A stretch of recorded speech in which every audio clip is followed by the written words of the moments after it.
کہ او ولد صالح یدعو لہ، آپ چلے جائیں گے مر کر دنیا سے، لیکن آپ کی اولاد کو آپ نے نیک بنایا ہے، تو وہ جو بھی نیکی کا کام کریں گے وہ آپ کو اس کا ثواب ٹرانسفر ہوتا ہوا چلا جائے۔ کیا ختم کرنا ہے؟ ہاں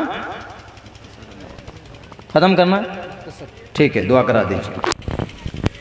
بس میری بات ہے نا تھوڑی لمبی ہوتی، دیکھیے میں خود چاہ نہیں رہا تھا بیان کرنے کے لیے، لیکن 12 بجے تک کا ٹائم ہے۔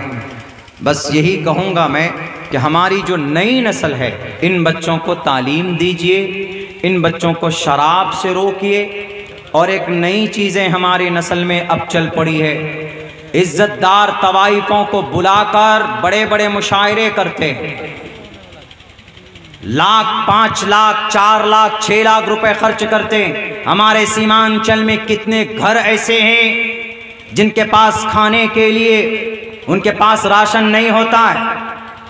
اگر ان 5 لاکھ روپوں سے اگر کسی غریب کو اس ٹھنڈ میں کمبل بانٹ دیا جاتا، یا کسی غریب کے علاج کے لیے بندوبست کیا جاتا، یا کسی غریب بچی کا شادی کرا دیا جاتا، تو میرے بھائیو یہاں کی غربت کو دور کرنے کے لیے اللہ تبارک و تعالیٰ بھی آپ کے لیے فیصلے کرتا عرش کے اوپر۔ لیکن اس نسل کو کون سمجھائے؟ ہمارے نوجوان نسل کو شراب پینے میں مست ہیں، وہ ٹھیپی، وہ کوریکس، سور کھا کر آدمی آ جائے، سور کھانے کا عذاب سور کھانے والے پر ہے، لیکن اگر کوئی کوریکس پی کر، ٹھیپی پی کر، اور وہ سلیسن سونگ کر اگر کوئی اپنے گھر میں داخل ہوتا ہے، اپنے محلے میں آتا ہے، تو اللہ کے نبی فرماتے ہیں کہ اس کا وبال پورے 40 گھر والوں کے اوپر بھگتنا پڑتا ہے، ان کو ان کا نحوست چھاتا ہے۔ اس لیے میرے نوجوانوں، جوانی پیدا کرو علی کے طرح۔ 12 سال کی عمر میں اسلام کا جھنڈا تھام لیا تھا۔ جوانی پیدا کرو حضرت عثمان کی طرح۔ 20 سال کی عمر میں اللہ کے نبی علیہ السلام کے قریب آ گئے تھے۔ جوان بننا ہے تو عبداللہ ابن عباس کے طرح بنو۔ سوشل میڈیا سے نہیں ہوگا کہ 30,000 40,000 روپے کا موبائل لے لیا اور بہترین سیلفی۔ غریبوں کے لیے اپنے علاقے کے اندر انقلاب پیدا کرنے کے لیے کام کیجئے۔ ان کا حصہ مت بنیے جو شریعت کا ننگا ناچ ناچتے۔ ابھی 2 مشاعرہ ہوا شریعت کے نظر میں ناجائز اور حرام۔ میں ہزاروں کے مجمع میں کہوں گا، اگر آپ جلسہ کرا لیتے یا پھر آپ منقبتی نعتیہ مشاعرہ کراتے تو اللہ کے نبی کی تعریف ہوتی۔ آپ نے عزت دار طوائفوں کو بلا کر، اور بڑا مجمع تھا، واہ واہ واہ واہ کیا کہہ دیا۔ یہ سب باتیں ہو رہی تھی، نہ قرآن کی تلاوت، نہ نبی کی شان میں کوئی بات کہی گئی۔ یہ اس قوم کی جہالت ہے، یہ اس قوم کی سوچ ہے۔ اسی لیے اگر انقلاب پیدا کرنا ہے، سیمانچل کو ترقی کے طرف لے جانا ہے، تو اپنے بچوں کو تعلیم دینا ہوگا، بھوکے رہ کر اپنے بچوں کو پڑھانا ہوگا۔ میرے بھائیوں، میں تفصیل سے بات کرنا چاہتا تھا لیکن موقع بھی نہیں ہے، ٹائم فکسڈ ہے۔ حضرت مفتی صاحب بیٹھے ہوئے ہیں، بس آدھی ادھوری بات کر میں جا رہا ہوں۔ بس ایک پیغام میرا یاد رکھیے، بھلے ہی بھوکا رہیے لیکن اپنے بچوں کو ضرور تعلیم دیجیے۔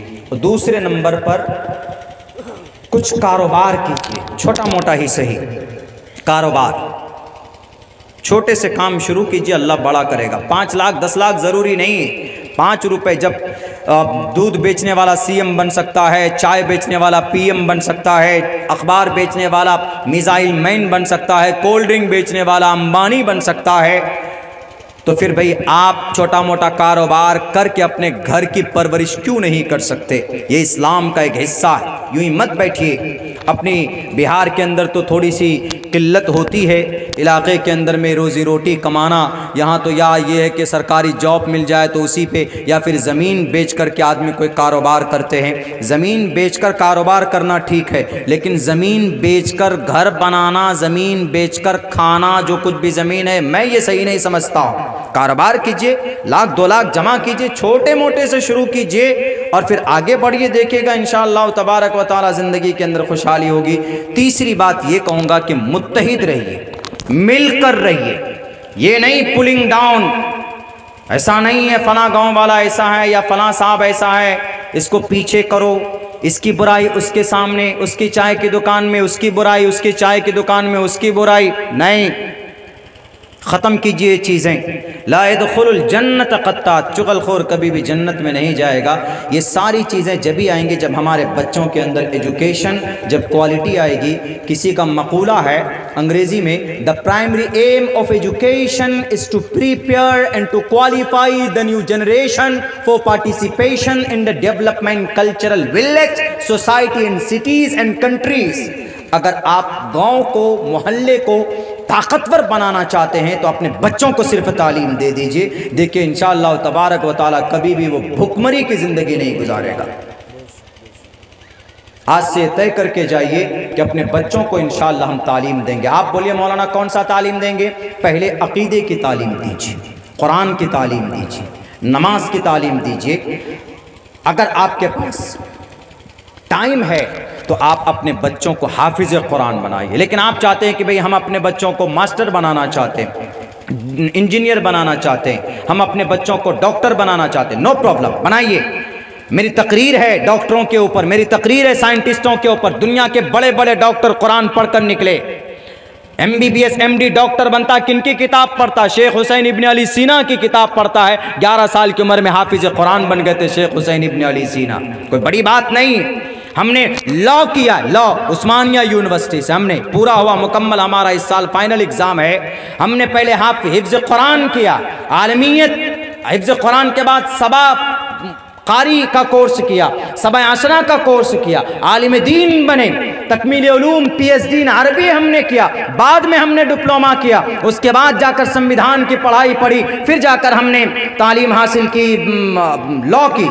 آپ بھی کر سکتے ہیں، ہم سے زیادہ پڑھا سکتے ہیں۔ آپ کے گاؤں کے اندر میں خود اور بھی بڑے بڑے تعلیم یافتہ لوگ موجود ہیں، اسی لیے بچوں کو پڑھائیے۔ تعلیم سب سے بہترین دولت ہے۔ اگر تعلیم نہیں ہے تو پھر وہ جانوروں کی طرح زندگی گزارے گا۔ تعلیم یافتہ ہوگا تو ماں، شوہر، گھر، سماج ہر کسی کو پہچانے گا اور پھر الگ طرح کی زندگی ہوگی۔ اللہ سے دعا کرتا ہوں کہ اللہ تبارک و تعالیٰ کہنے سننے سے زیادہ عمل کی توفیق عطا فرمائے۔ بہت بہت شکریہ، جزاک اللہ۔ السلام علیکم ورحمۃ اللہ۔ بہت بہت شکریہ دوستو، آپ نے فل واچ پورا ویڈیوز دیکھا اور ویڈیوز آپ کو پسند آیا ہوگا۔ پسند آ جائے تو اپنے دوستوں میں ضرور شیئر کریں اور لائک کریں، سبسکرائب کریں اور میری حوصلہ افزائی فرمائیں۔ شکریہ، جزاک اللہ۔ اللہ تبارک و تعالی آپ کو دونوں جہان میں کامیابی عطا فرمائے، شاد و آباد رکھے۔ پھر ملتے ہیں نیکسٹ ویڈیوز میں اور ایک اچھی اور شاندار ویڈیوز آپ کے لیے لے کر حاضر ہوں گا۔